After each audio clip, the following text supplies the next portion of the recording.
वो जो dark energies के बारे में उसके पॉडकास्ट चल रहे हैं, वो क्या खुद को प्रोटेक्ट कर रहा है? बट मैडम अभी रणवीर अलाहाबादिया को खुद को प्रोटेक्ट करने की क्यों ज़रूरत पड़ेगी? क्योंकि वो तो सिर्फ इंटरव्यू ले रहे थे, वो सवाल पूछते थे। देखने की आदत पड़ गई, तो वो रात को देर रात को वो हॉरर मूवीज देखते थे, उसी के बारे में सोचते थे, बातें करते थे। तो automatically we attract that energies unknowingly, हमको मालूम भी नहीं है हमने क्या किया है। डार्क एनर्जीज है घर में तो यूजुअली क्या तकलीफ होती है? सडनली देखते हैं कि वो लोग कुछ एक डिसीजन की वजह से या एक शायद एक प्रोजेक्ट की वजह से, गलती की वजह से they come down drastically down. Aggressively वहाँ पे बिजनेस शुरू करते हैं, अपना बिजनेस वहाँ पे एक्सपांड करते हैं। हेलो, मैं doctor Rajkumar Desai, vastu and human body energy consultant. आज हमारे यहाँ जो गेस्ट आए हैं उनका नाम है मिस्टर विराज शाह और उनकी वाइफ मिसेस निशी शाह।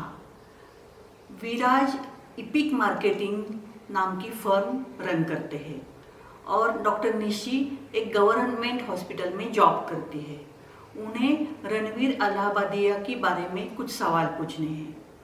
मुझे आपको यहाँ पे एक बात बतानी है, रणवीर ने जो भी कहा वो बहुत गलत कहा। हम किसी भी एंगल से उसका सपोर्ट नहीं कर सकते, वो गलत था, गलत ही है। हम यहाँ पे बात करने वाले हैं, इतना अच्छा स्पिरिचुअल पर्सन अचानक ऐसे कैसे बोल गया, उसके अराउंड कुछ एनर्जीज थी क्या?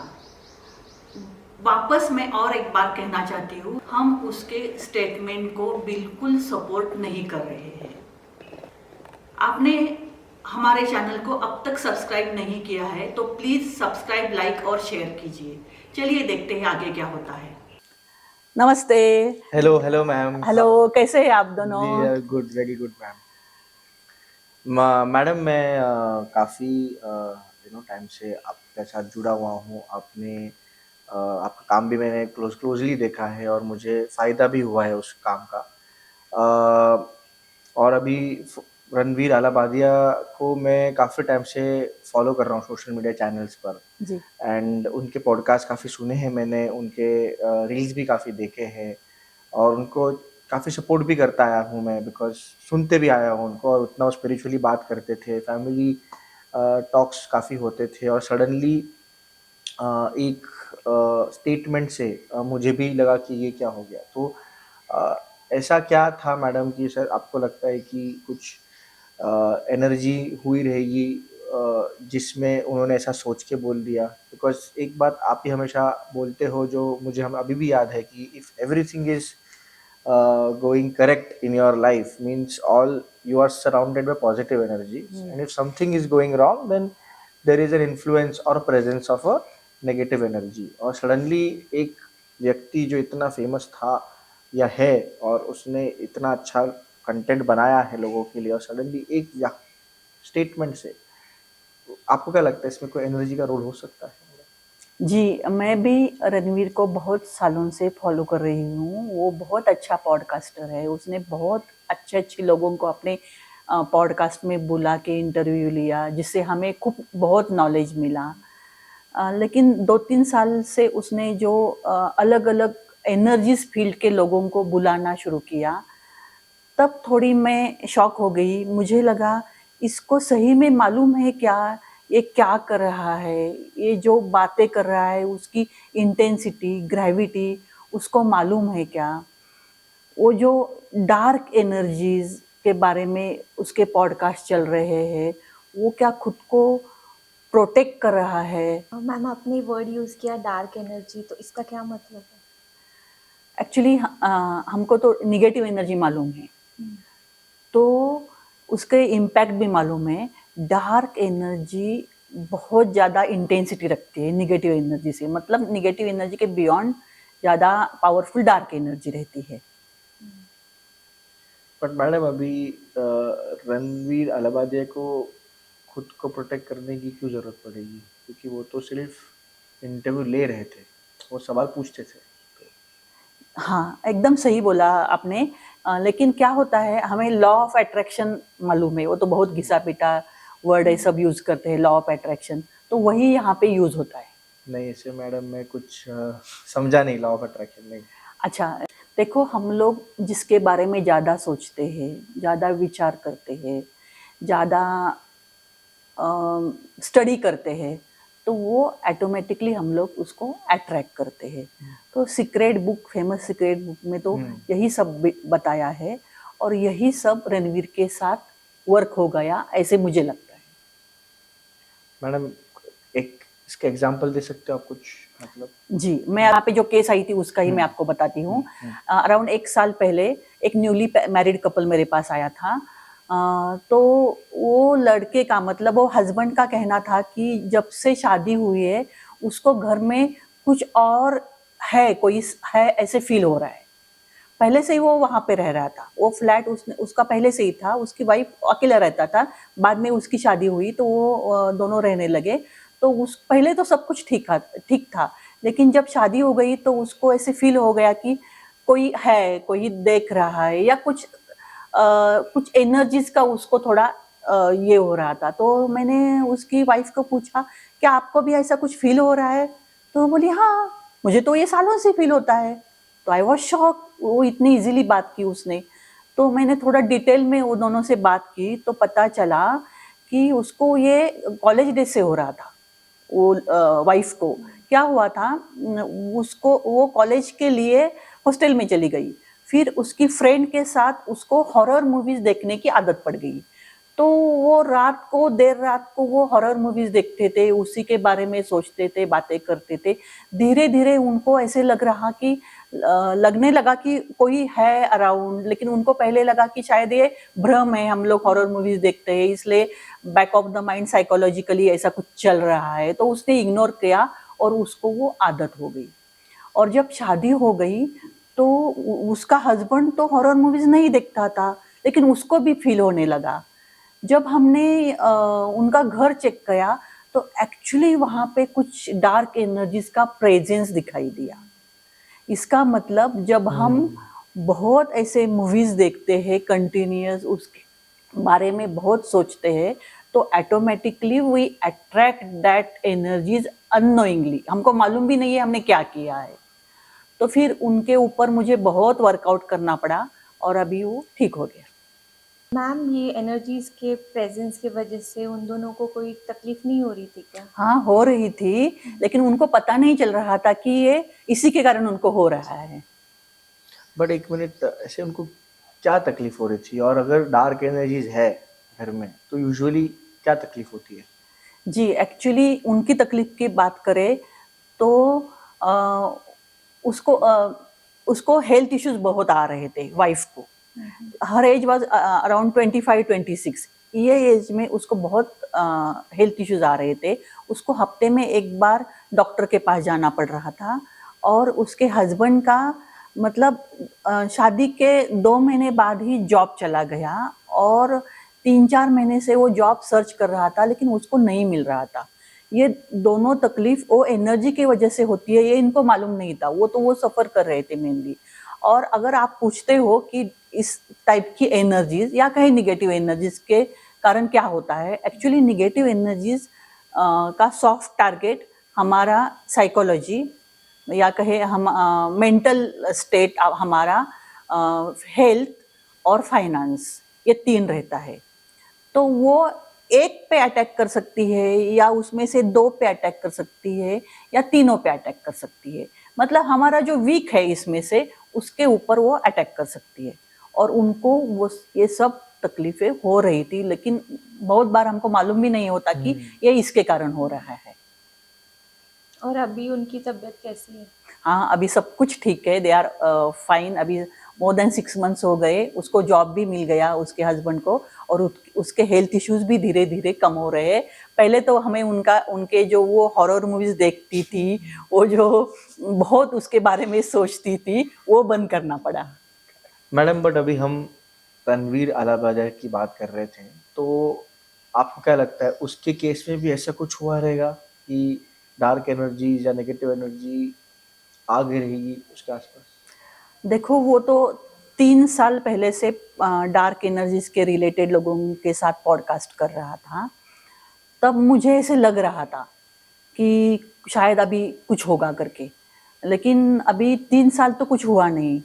तो उसको मतलब थोड़े दिन में ही होना शुरू हो जाना चाहिए, 3 to 6 months में, तो ऐसा कुछ नहीं हुआ। तो मैंने ऐसे सोच लिया कि वो शायद खुद को प्रोटेक्ट कर रहा है, क्योंकि जो भी लोग वहाँ पे आ रहे होंगे तो उन्होंने उसको बताया होगा कि खुद को कैसे प्रोटेक्ट करना है, नहीं तो ये फील्ड में सस्टेन होना बहुत मुश्किल है।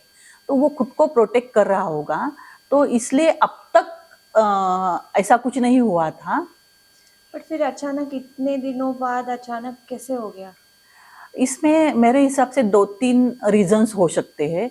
पहला रीजन तो क्या होता है, अगर हम खुद को बहुत अच्छे से प्रोटेक्ट करते हैं तो और कॉन्फिडेंस में आ जाते हैं कि अब मुझे कुछ नहीं होगा, अब मुझे कुछ प्रोटेक्शन की ज़रूरत नहीं है। तो वो जो भी प्रोटेक्ट कर रहा था खुद को मंत्रा चैंटिंग या किससे, तो वो लाइटली लेना शुरू कर देते हैं। तो उसके कारण हो सकता है।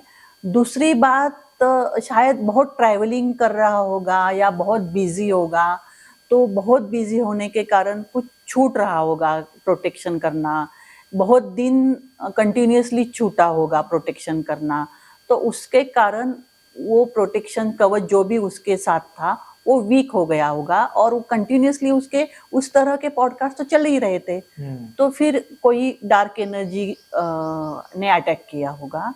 और तीसरा इम्पोर्टेंट कारण मुझे ये भी लगता है कि वो खुद को प्रोटेक्ट कंटिन्यूअसली कर ही रहा था, लेकिन कुछ बहुत पावरफुल एनर्जी जो ये उसका प्रोटेक्शन कवच तोड़ के उसके अराउंड आ गई होगी, उसके ऑफिस में, घर में आ गई होगी, उसके कारण उसको तकलीफ हो गई होगी और उसको इस बात का पता नहीं चला, क्योंकि वो कंटिन्यूअसली इस तरह के पॉडकास्ट ही कर रहा था। वो यूके गया था, उधर भी उसने बहुत बड़े तांत्रिक लोगों से ही बातचीत की थी। वो लोग बहुत बड़े हैं, उनके अराउंड बहुत नेगेटिव एनर्जीज हो सकती है, लेकिन वो खुद नहीं डैमेज होते क्योंकि उनको मालूम है खुद को प्रोटेक्ट कैसे करना। लेकिन ऐसे कोई ऊपरी बाहर से आ जाए तो वो डैमेज होने के बहुत चांसेस हो जाते हैं। मैडम, पर ये इतना ऐसा पॉडकास्ट बनाकर और सिर्फ इंटरव्यू लेकर इतना, मतलब ऐसे टॉपिक से बात करके इतना कैसे एनर्जीज का हो सकता है? मतलब देखो क्या होता है, हमने उसके पॉडकास्ट देखे हैं, वो बहुत स्टडी करके पॉडकास्ट कर रहा था, ये समझ में आ रहा था। तो जब वो किसी को, इतने बड़े लोगों को अपने पॉडकास्ट पे बुलाता था, तो ऑब्वियसली वो टॉपिक पे वो बहुत रिसर्च करता होगा, स्टडी करता होगा, वीडियोस देखता होगा, मतलब घंटों वो एनर्जीज के बारे में सोचता होगा। उसके कारण उसने बहुत सारी एनर्जीज अट्रैक्ट की होगी, जो शायद प्रोटेक्शन कम पड़ गया होगा। मैम, पर उसकी ये एनर्जीज अट्रैक्ट करना और उसकी ये बात, इसका क्या रिलेशन होगा? अभी हमने बात की कि ऐसी एनर्जीज 3 जगह पे अटैक कर सकती है। तो वो साइकोलॉजिकली भी अटैक करती है, मतलब हम लोग जो सोचते हैं उसकी क्षमता ही खो देते हैं, या हमारा जो कल्चर होता है, अब तक हमने जो सही है गलत है समझा है, तो वो एनर्जीज ऐसा भ्रम क्रिएट करती है कि हमें क्या सही है क्या गलत है समझना ही बंद हो जाता है। और बहुत सारे लोग जो ऊपर से नीचे आते हैं, जो बहुत हार्ड वर्क, स्मार्ट वर्क करके बहुत ऊपर जाते हैं, और हम लोग देखते हैं वो एकदम नीचे आ गए क्योंकि उनके डिसीजंस गलत हो जाते हैं, तो वहाँ पे लगता है इनके डिसीजंस गलत कैसे हो गए। तो वो एनर्जीज के अंडर इन्फ्लुएंस हमारी सोचने की क्षमता खत्म हो जाती है, या शायद गलत दिशा में चली जाती है। मैडम, आपको यही पूछने वाला था मैं अभी कि आई हैव सीन बहुत लोग मेहनत करते हैं, and we have lot of stories that they have become successful, बहुत उनको तरक्की होती है, और सडनली देखते हैं कि वो लोग कुछ एक डिसीजन की वजह से या शायद एक प्रोजेक्ट की वजह से, गलती की वजह से they come down, drastically down. तो इसमें डार्क एनर्जीज का रोल बहुत होता है क्या? क्या होता है, हम हर बार ऐसा नहीं, डार्क एनर्जीज अलग अलग ये होती है ना, ही वो हम कहते हैं कि हॉरर मूवीज देखते हैं, जैसे वो कपल देख रहा था, वो लड़की देख रही थी, वाइफ, और ना ही वो पॉडकास्ट करते हैं या हॉरर निगेटिव एनर्जीज के बारे में या डार्क एनर्जीज के बारे में सोचते हैं। लेकिन क्या होता है, जब अगर हम लोग जीरो से ऊपर आते हैं तो हमें क्या लगता है, हार्ड वर्क नहीं तो smart work is everything and I am master in that. तो वो एक ओवर कॉन्फिडेंस आ जाता है कि मैं हाथ डालूंगा वहां पे मुझे सक्सेस मिलेगा। तो वो क्या करते हैं, जहाँ पे बिजनेस बंद पड़े हैं या किसी कारण वो बिल्डिंग्स बंद पड़ी है, तो उनको लगता है शायद इनको यहाँ पे बिजनेस ही करना नहीं आया इसलिए वो बंद पड़ गए। तो वो एग्रेसिवली वहाँ पे बिजनेस शुरू करते हैं, अपना बिजनेस वहाँ पे एक्सपांड करते हैं। और अगर वहाँ पे डार्क एनर्जीज है, सी निगेटिव एनर्जी तो उसी बिल्डिंग तक लिमिटेड रहेगी, लेकिन डार्क एनर्जीज है वहाँ पे, तो वो बिल्डिंग के वहाँ से उनके साथ उनके बाकी जगह पे भी आ जाती है और वो फिर ड्रास्टिकली नीचे आ जाते हैं। मतलब डार्क एनर्जीज कहीं ना कहीं वहाँ पे काम करती है, लेकिन वो अलग अलग पॉइंट ऑफ व्यू से काम करती है। मैम ये सब सोच के भी डर लगता है। बट मैडम मुझे पूछना था कि ये जब नीचे गिरते भी है हाँ, तो वापस वो खड़े हो पाते, can they reach the same Heights again? अगर उनको सही पर्सन मिला जो प्रॉपर गाइड करे, उसके ऊपर रेमेडी करे, तो श्योर वो वापस आ जाते हैं, वापस उसी पोजीशन पे आ सकते हैं। इधर सुनो, आगे से नहीं देखनी हॉरर मूवीज। ठीक है बाबा, नहीं देखेंगे नहीं देखेंगे। नहीं नहीं, ऐसा कुछ नहीं है, बिल्कुल बंद करने की जरूरत नहीं है, लेकिन कंटिन्यूअसली नहीं देखनी। कभी कभार एक बार देखी और जो भी देखा दिमाग से निकाल दिया तो ठीक है, मतलब उसके बारे में ज्यादा सोचना नहीं। Then we are attracting energies.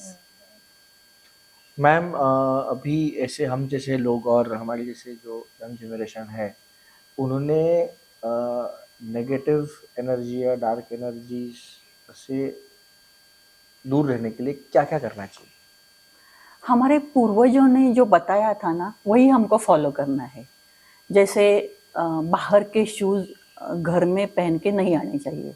आजकल ये बहुत चल रहा है, बच्चे बाहर के शूज़ घर में अंदर आते हैं, वो नहीं करना चाहिए। हम लोग जब बाहर से आते हैं तो हाथ और पाँव अच्छे से धो लेने चाहिए। रात को या कहे देर रात को बाहर नहीं घूमना चाहिए। जहाँ पे हमें बिल्कुल भी मालूम नहीं है, ऐसी जगह पे तो बिल्कुल नहीं जाना चाहिए रात को। अभी कुछ कुछ फील्ड्स ऐसे रहते हैं कि उनको बाहर से ही आना पड़ता है रात को, जैसे सेकंड शिफ्ट है या रात को कुछ देर से काम कर दिया, या फिर रेस्टोरेंट या होटल इंडस्ट्रीज के लोग, उनको देर रात से ही घर को वापस आना पड़ता है। तो उन्होंने घर में आते ही इमीडिएट गर्म पानी से स्नान करना चाहिए और अपने कपड़े धोने के लिए डालने चाहिए, वही दूसरे दिन नहीं पहनने चाहिए। और कहे तो एक अभी ओपनली बोलना पड़ेगा, सेक्स करने के बाद नहा के ही घर से बाहर निकलना चाहिए। और लेडीज़ के बारे में बोल दूँ तो पीरियड्स में आप सिर्फ आपका रूटीन फॉलो करो। मतलब आप ऑफिस जा रही हो या स्कूल कॉलेज जा रही हो तो उतना ही जाओ, नई जगह एक्सप्लोर मत करो। देर रात को तो पीरियड्स के टाइम पे बिल्कुल बाहर ज़्यादा रुकना नहीं है, बाहर नहीं जाना है। ये ऐसे ही कुछ स्टेप्स आप लोग फॉलो करेंगे तो हम लोग जितना हो सके ऐसी एनर्जी से बच के रहेंगे। अभी आप अगर बोलेंगे कि इसका साइंटिफिक रीज़न क्या है, तो मैं हर एक चीज़ का साइंटिफिक रीज़न बता सकती हूँ, उसके पीछे साइंस है। आप इसको अंधश्रद्धा मत समझिए। थैंक यू मैम, एक्चुअली बहुत अच्छी चीज़ें समझी हमको, just not about Ranveer Allahabadi, but उसके अलावा भी कि क्या क्या चीज़ें करनी चाहिए और क्या क्या चीज़ें नहीं करनी चाहिए। तो आई थिंक ये चीज़ें हमने फॉलो मतलब करेंगे और पूरा कोशिश पूरी करेंगे कि हम ये चीज़ें फॉलो करें। ग्रेट, थैंक यू, आप आए, thank you Yes. Very much.